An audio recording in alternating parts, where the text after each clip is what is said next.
Amen. Well, let's turn once again to 1 Peter chapter 3, which is kind of our springboard for a series we're in, covering some spiritual questions that people have. We're a few messages into it, and I've often said there's no dumb spiritual question, but oftentimes there are cynical questions of the spiritual nature.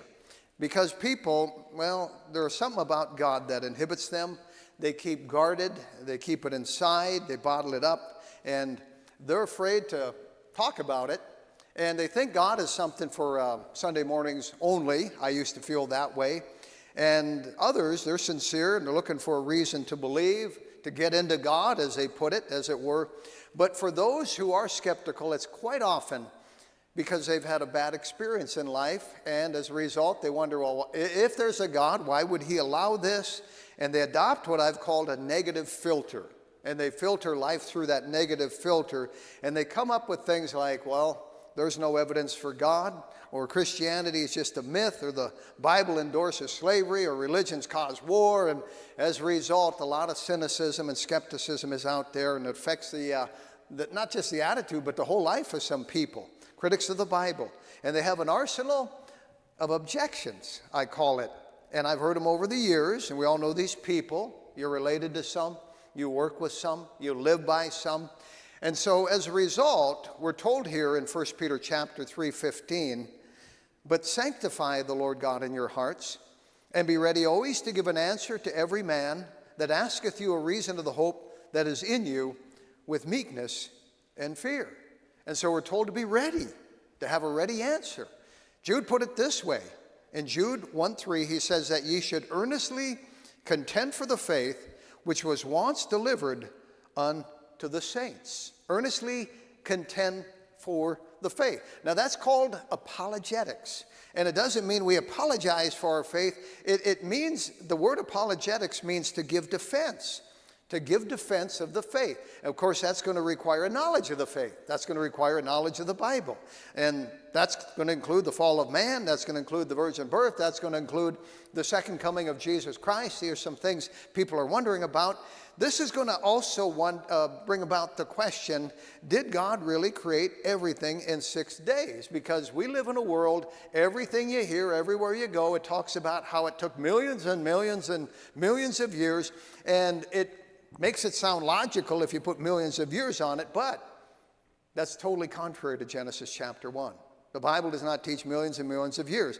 Now, we've already defined a day as a 24-hour night-day, dark-light cycle. That's what the Bible teaches. Genesis 1:5 says, and God called the light day, and the darkness he called night, and the evening and the morning were the first day. So a day does not equal 1,000,000 years or 1,000 years. It equals 24 hours. And if we take things at face value, without being persuaded by evolution, we let the Bible speak for itself and say what it means. And yet, in most pulpits in this nation, in most pulpits in this city, they poo-poo that. And you're here because we are a Bible-believing church.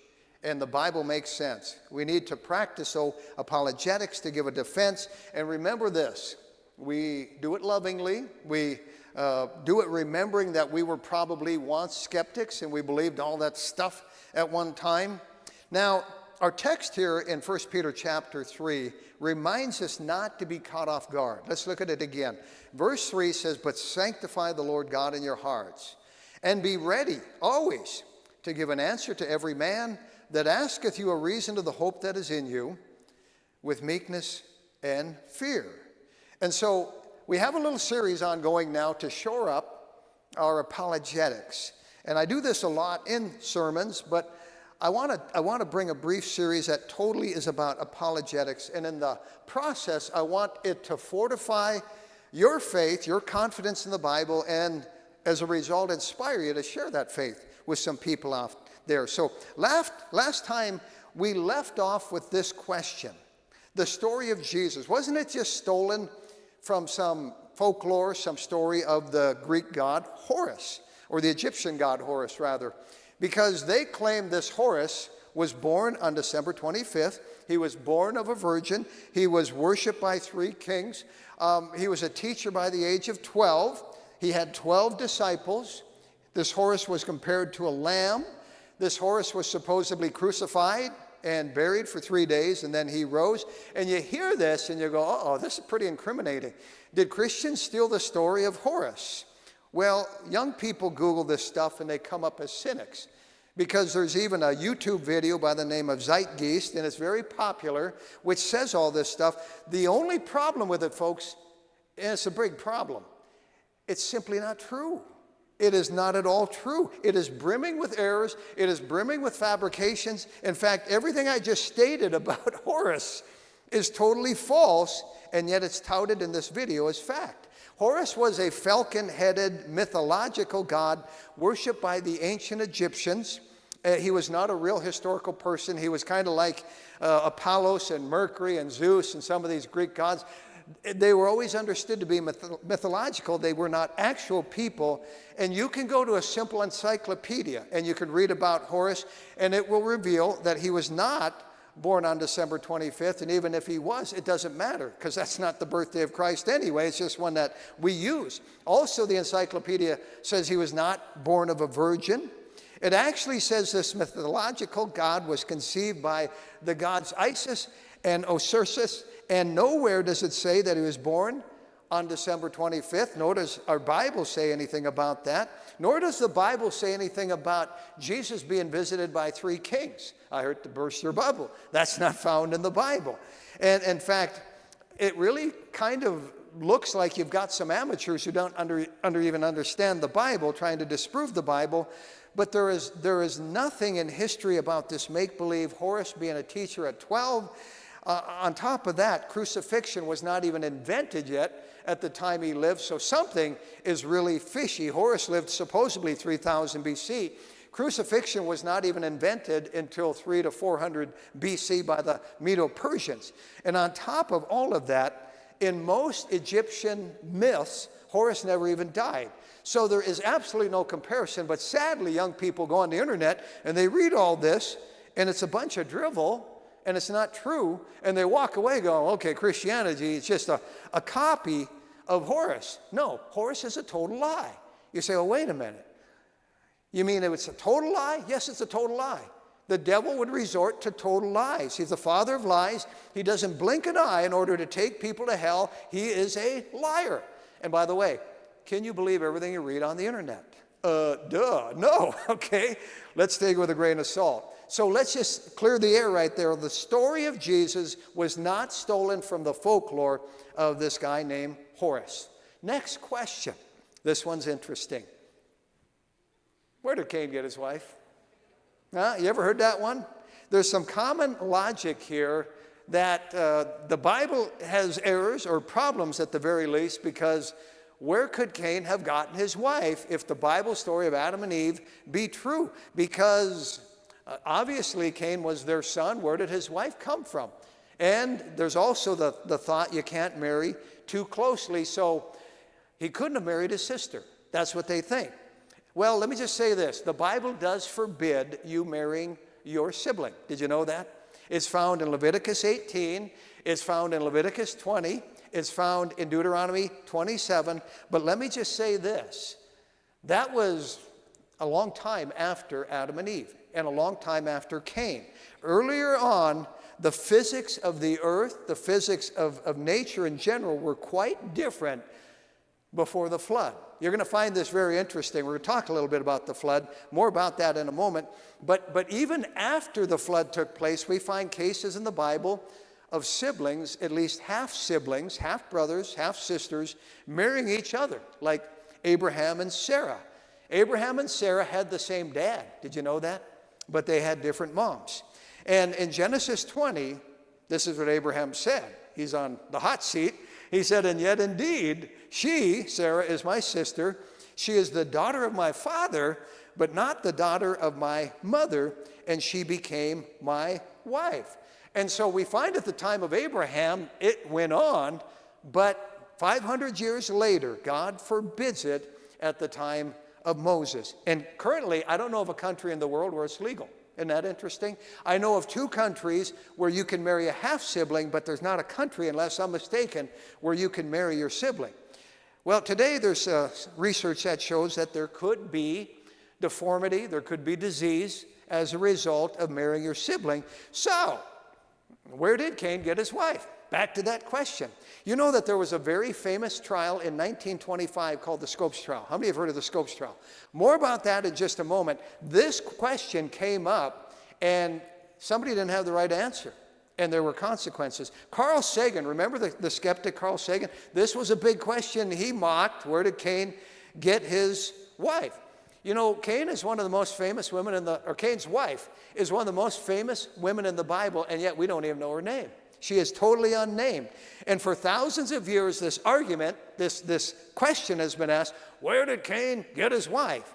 And this is an argument by skeptics to discredit the Bible. And sadly, I think most believers do not have the answer to that, or an inadequate answer at the very least. Back to that Scopes trial in 1925. William Jennings Bryan was a statesman. He was a famous politician. He was a born-again Christian. And he saw evolution making inroads into the public school system. And so this thing went to court, and it went way up. And it was a very famous national case that we were obviously not there to hear.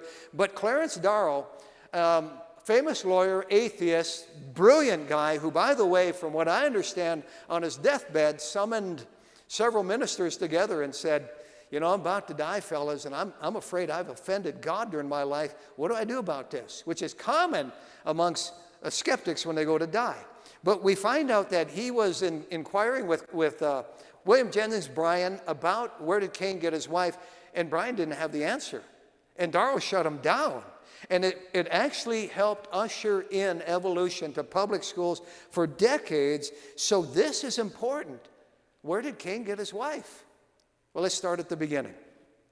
Bible tells us in 1 Corinthians 15:45, and so it is written, the first man, Adam, was made a living soul. We have to start with this, that there was no civilization before Adam. There was no gap theory. We've talked about that already, where there were millions of people and then devil wiped out the earth and then God starts over again with Adam and Eve. No, the very first man God created was Adam. And God started with one man, all right? He did not start with a race of people. This is interesting. If he had, Cain could have gotten his wife from that race. And of course, we don't think this deep, but God started with one person, all right?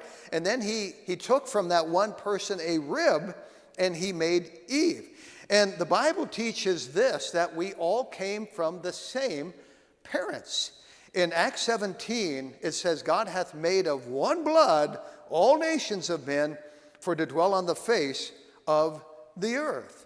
So, Cain's wife would have had to come from Adam and Eve. Does that make sense? So far we're on track. He's a descendant, or she's a descendant of Adam. But what about Eve? Well, God created Eve, I said a moment ago, from the rib of Adam's side. And you go, that's kind of that folklore kind of stuff. Look, if God could create the universe from nothing, I think he can handle putting a woman together from a rib. So together they start the human race. And they're the only two people around. I imagine Adam dating Eve at that time and saying, Eve, you're the only one for me. And meaning it. She was really the only one for him. So here we have God starting a race with a man and a woman. And he didn't start it with a race of women. So it's not like Cain had a pool of gals to pick from. We read this in Genesis 3:20. And Adam called his wife's name Eve because she was the mother of all living. That's important, all right? So everyone comes from Adam and Eve. We established that. Backing up now, who is Cain? Well, in Genesis 4:1, it says, and Adam knew Eve his wife, and she conceived and bare Cain, and said, I've gotten a man from the Lord. Next verse. And she again bare his brother Abel, and Abel was a keeper of sheep. But Cain was a tiller of the ground. Now, the next kid to come along is going to be Seth. More about him in just a moment. But no girls are mentioned up to this point. And so you say, well, you know, maybe Cain didn't have a wife to pick from. No, obviously some daughters came later on, because in the next chapter it says, and the days of Adam after he had begotten Seth were 800 years, and he begat sons and what? Daughters, all right? And imagine all the sons and daughters you could have in 800 years. More about that in just a moment. You say, how did they live so long? We'll fill you in on that. My mom and dad had 9 kids over 19 years. Imagine how many kids you could have in 800 years. And why did people live so long? Well, lest I digress here. There was, before the flood, apparently a canopy of water that encircled the earth. More about that in a moment. And the lifespan as a result of that canopy filtering out the harmful UV rays caused people to live longer. More about that in a moment. Now, back to Genesis 1. So after God had created them, he said unto them, be fruitful and multiply and replenish the earth. And you say, well, that replenish thing, again, that sounds like the population was wiped out, there was this gap, and God started over. No, that Hebrew word replenish means to fill the earth, all right? Fill the earth. And so no gap theory here. So where did Cain get his wife? Well, it's super obvious.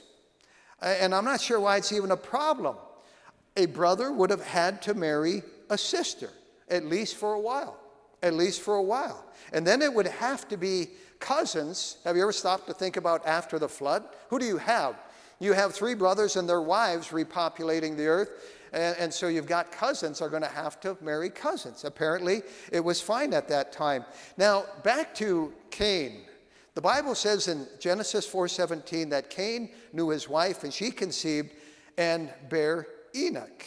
And so we find out he does have a wife. That much is established in this verse behind me. Cain had a wife, and it would have had to have been his sister. And you say, well, Pastor, that is forbidden. Well, it is now. In the laws of our land and every nation on the earth, it is forbidden. And it was also forbidden in the Jewish law, but not until Leviticus. We're talking about thousands of years later. So thousands of years earlier, you have to produce a human race, and Cain marrying his sister is not forbidden. So it is not in defiance to God. It's not in rebellion to God at that time. And you say, but what about all the biological deformities? And there are a number of those. I understand there are over 3,500 different disorders right now. But we are talking at that time about a totally different setting, a totally different planet, even before the flood, and very different from the genes that we have today. Adam and Eve had perfect genes. There were not hundreds of generations of flawed genes through reproduction to mess up the gene pool, if you want to call it that.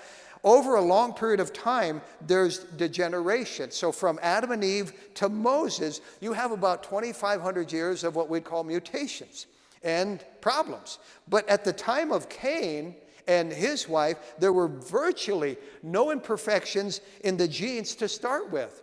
So there aren't going to be any issues with a brother and sister getting married or siblings and producing some potential deformed offspring. By the time of Moses, the degeneration of the genes caused God to forbid the marrying of siblings. Now, and there was a need for that. There were plenty of people on the earth by that time, no reason to marry close relatives. But God's laws at that time in Leviticus were designed to keep the Jewish race healthy, basically very practical. So there are some who try to teach that Cain actually didn't marry his sister. He found a wife later on in the land of Nod after he had killed Abel. That's not true. Let me show you why. In Genesis 4:16, it says, and Cain went out from the presence of the Lord and dwelt in the land of Nod on the east of Eden. So he had killed Abel, and there's this curse pronounced upon him. And so the Bible tells us he goes to Nod. And those trying to help God out on this thing say, well, he found a wife there. Well, no, she'd still have to come from Adam. And the word Nod actually means barren, desolate, place of wandering, nothing there. So he didn't go there and there's this race of women and, oh, I'll take her. He goes there with his wife. The next verse says, and Cain knew his wife, and that is after he went to Nod, and that's why they think he found a wife there. You're speculating. It doesn't fit. Cain knew his wife, and she conceived and bare Enoch, and he builded a city and called the name of the city after the name of his son, Enoch. So we find here that that's not where Cain found his wife. He had a wife. I believe he had a wife before he killed Abel. And you say, well, why is that? Because according to the Bible, apparently Cain and Abel had been around quite a while before Cain murders Abel. There are little hints in the Bible. We have to pay close attention to them. But in Genesis 4, it says, and in the process of time. God didn't have to put that in there. But he's telling us some time goes by that Cain brought of the fruit of the ground an offering unto the Lord. And so Cain was probably married at the time he killed Abel, and he took his wife to Nod, because Adam was 130 years old when the third son was born, Seth. We know that from Genesis 5. And Adam lived 130 years and begat a son in his own image, or his own likeness, after his image, and called his name Seth. The truth is, Eve actually considered Seth a replacement for the son she had lost, Abel. Did you know that? We read this in Genesis 4:25. Adam knew his wife again after Abel died, and she bare a son and called his name Seth. For God, said she, hath appointed me another seed instead of Abel, whom Cain slew. So you add all of this up, and I think Cain would have probably been around even 100 years by the time he slew Abel. That is plenty of time, and here's my point. That is plenty of time for Adam and Eve to have other children, right? If my folks could have 9 in 19 years, I think they could have a bunch in 100 years, including a wife for Cain. Following me? So in a nutshell, the skeptics say that Cain could not have married his sister. It would have started this deformed race and so on and so forth. No, that's not true at all. Not with things as they were at the very beginning there. And this is what Williams Jennings Bryan could have known, and it might have changed the outcome of the Scopes trial tremendously. He could have tied Clarence Darrow in knots, but he didn't know this. Well, actually, if evolution is true, this presents a major problem.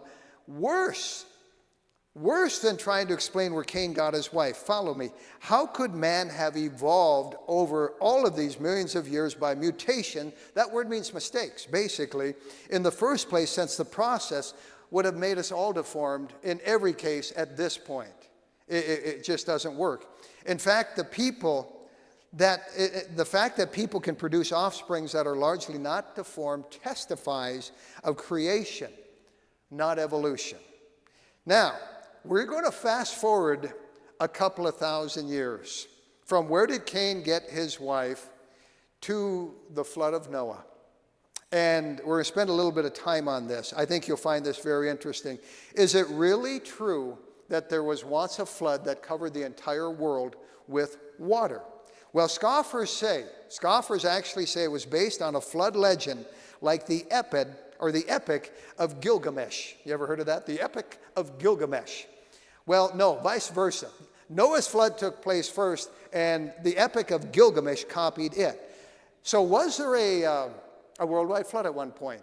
And who do we have to testify of that? And is his testimony credible?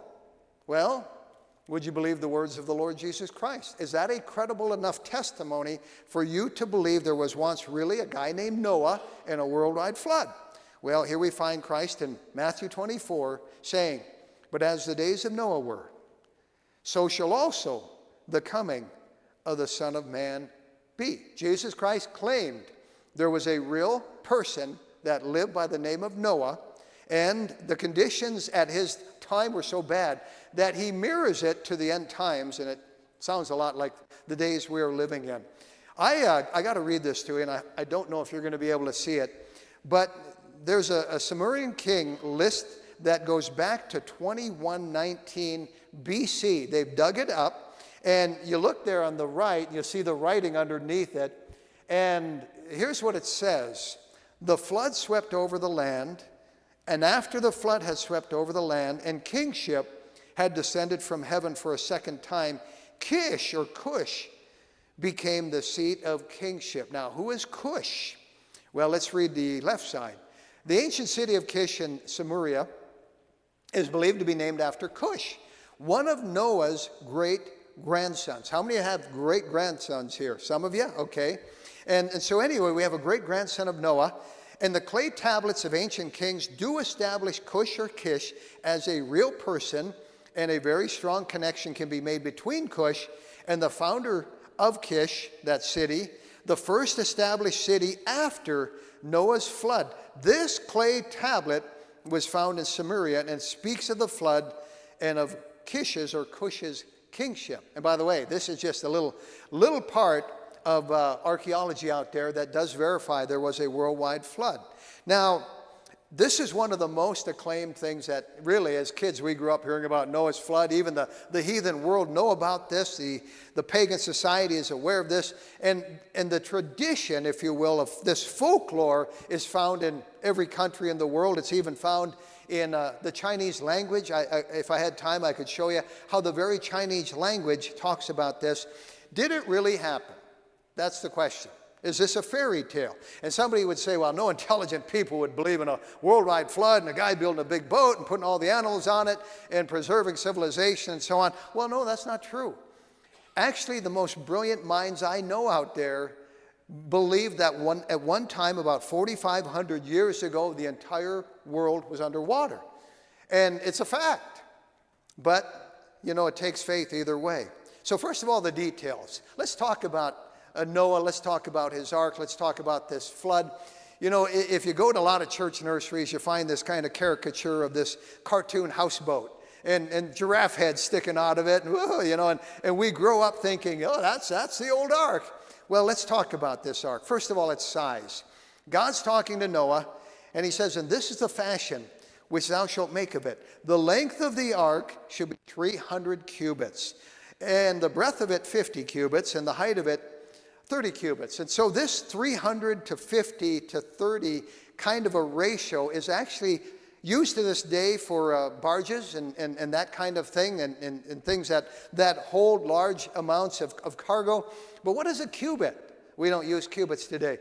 A cubit was normally at that time about the distance from the elbow to the tip of the finger, and it can range. I often think of houses built back there with several different carpenters, and what an unlevel mess that had to be. They all had different, and so I don't know how they did it. I do know they have an imperial cubit to this day that is like 21.2 inches, and so it can range anywhere from 18 inches up to 21 inches, and we don't know exactly the length of a cubit, but it was roughly 1.5 feet by our standard, all right? And even if you use 18 inches for a cubit here, and you look at what the ark is, a cubit being 1.5 feet, you take 300 cubits, and you got 450 feet, and that's pretty long. That's exactly the length of this facility from the tip of the east wing to the tip of the west wing. So that gives you an idea how huge this ark was. That's a long distance across. It was the biggest ship ever built up until the 1800s, mid-1800s, if you can imagine that. And again, proportions are like a modern-day cargo ship. There is a museum in Kentucky. How many have been to that museum? Okay, it's on my wish list. In fact, actually, there's a promotion at Masters coming up this fall, and so I'll be there in a few months. But they have the Ark Encounter, and they built it there basically from Bible specs, and it is absolutely amazing to even look at this. How in the world could Noah have ever built something like this? They didn't have chainsaws, they didn't have electricity, they didn't have power tools. Well, let me just say first of all, the Bible doesn't say anywhere that Noah and his sons built it alone. We assume they did, but you know what? They had skilled labor at that time, and they could have hired some people to do it. We don't know that for sure. We do know they certainly had enough time to do it, if you consider 120 years. By the way, Methuselah was alive at that time. You ever thought about that? Lamech, the father of Noah, was alive at that time. They could have had some relatives helping them out. I do know that they had figured out a lot of stuff at that time. If you study archaeology, they had figured out how to cut beams and to haul big beams in and so on. And we think we've come up with all the construction methods as of late. The Romans were making concrete back in that day. That's how far this stuff goes back to Roman times. Let me just say that humans at the time of Noah were smart, they were strong, they were ingenious, and really the building of the ark was not an issue. They could have done that. So next question, what about the gathering of all the animals, all the species onto the ark? Because today, well, let's just put it this way. We wouldn't find all those animals in this area. And so they're scattered all over the world. How in the world did Noah round them all up? Well, we read in Genesis 6:19, God's command was as follows, and of every living thing of all flesh, 2 of every sort, shalt thou bring them into the ark to keep them alive with thee. They shall be male and female. So a pair, a male and a female. How in the world did Noah get them if they're scattered all over the world? And where would you find a cheetah around here, for example? By the way, anyone here ever held a cheetah? I have, all right? I've held a cheetah. I've got a picture of me holding a baby cheetah in my arms over in Africa. To think that thing grows up to run 70 miles an hour. Fastest animal on the earth. But where would you find a cheetah around here? Well, let me just say this. The world was very different at that time. I mentioned that watery canopy around the world at that time. It created what we might call a greenhouse effect or a nursery effect that made the climate the same all over the world. More about that another time. But there was no penguins up on the North Pole to have to go up there to get. There was no lizards down in the Amazon to have to go get. The animals were all there. And by the way, I believe it was all one continent. So we have continents today that are apart and so on. The map was completely different at that time. The splitting up, I think, came about after the flood. So how did Noah round up all those animals? He didn't have to. He didn't have to at all. God did it. Did you know that even now there are homing devices within certain animals that bring them to a certain place at a certain time? We call that migration. You see that in whales. You see that in all kinds of winged animals. You even see that in chickens. I remember when we got chickens out at the farm. And of course, we were rookies at it. Some of you know what happens that night. But they're all scattered, and we went to try and bring them in, and they just rebelled and ran away from us, and we gave up and went inside. And once you know, a couple hours later, they all kind of come drooping in, and they come into the chicken coop on their own. And that expression is true. The chickens do come home to roost. They do. God has put that within them. And so we find out that God marched those animals up on the ramp into the ark. Noah didn't have to do it. In fact, in Genesis 6:20, God says of fowls after their kind, and of cattle after their kind, of every creeping thing of the earth after his kind, 2 of every sort, what are the next words? Shall come unto thee to keep them alive. They'll come unto you, Noah. You don't have to go round them up. Keep in mind this flood, this is all a one-time supernatural event. But by the way, animals are extremely sensitive to a number of things. They have like a sixth sense. I see it when I'm out deer hunting before a storm.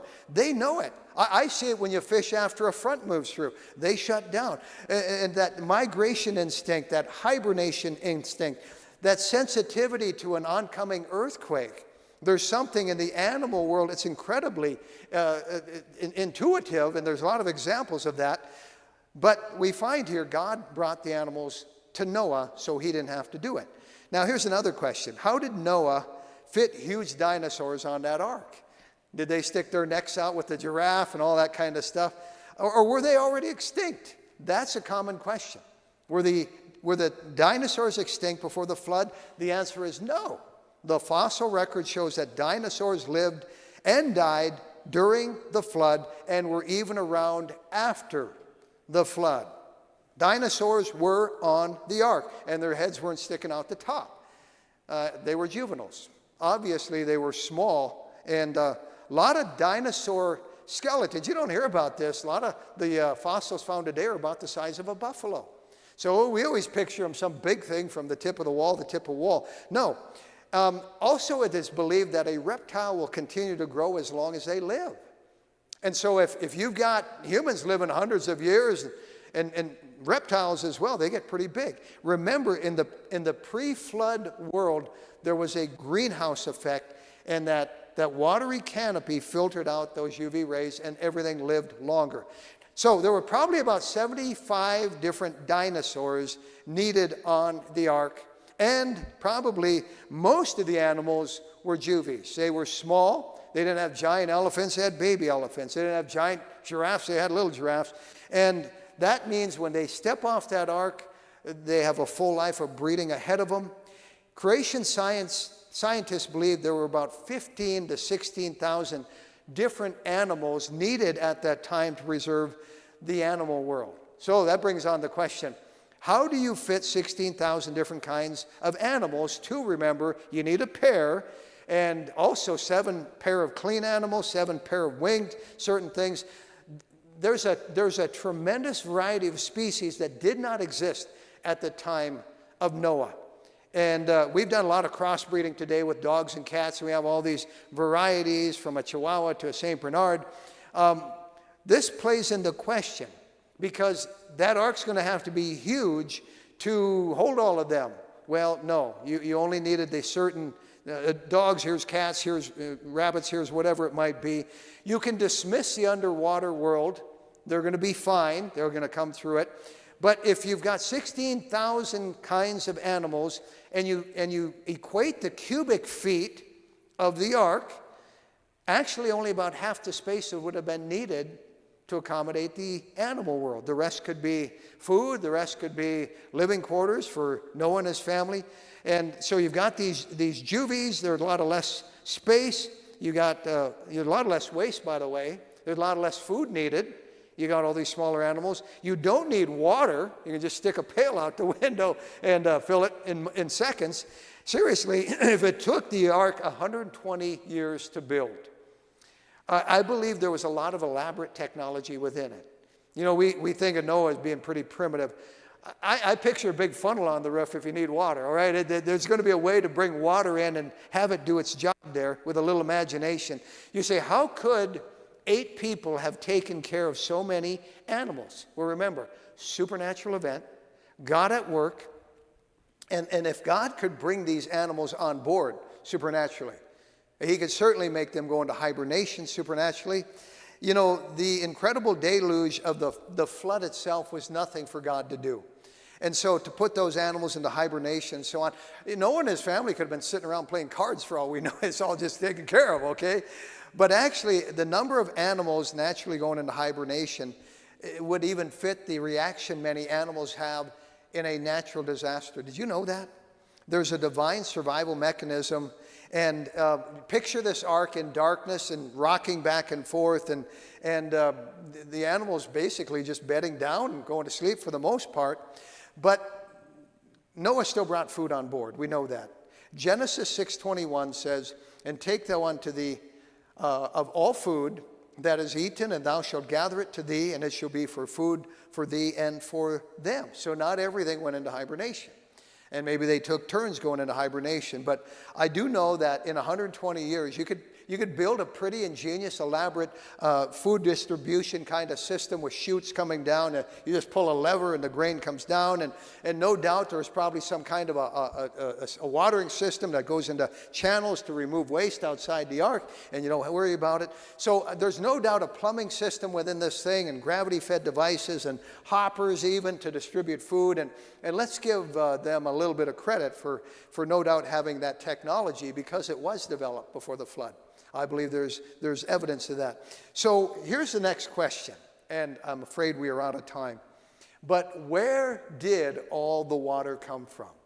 That's a good question. Where did all that water come from? May I just take a minute or two to show you a few things, several thoughts.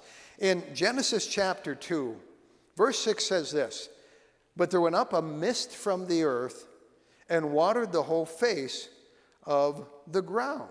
Apparently, there was some big water supply under the ground, and it was in some kind of a way that it was a natural irrigation system. Wouldn't that be nice? Just water your lawn that way.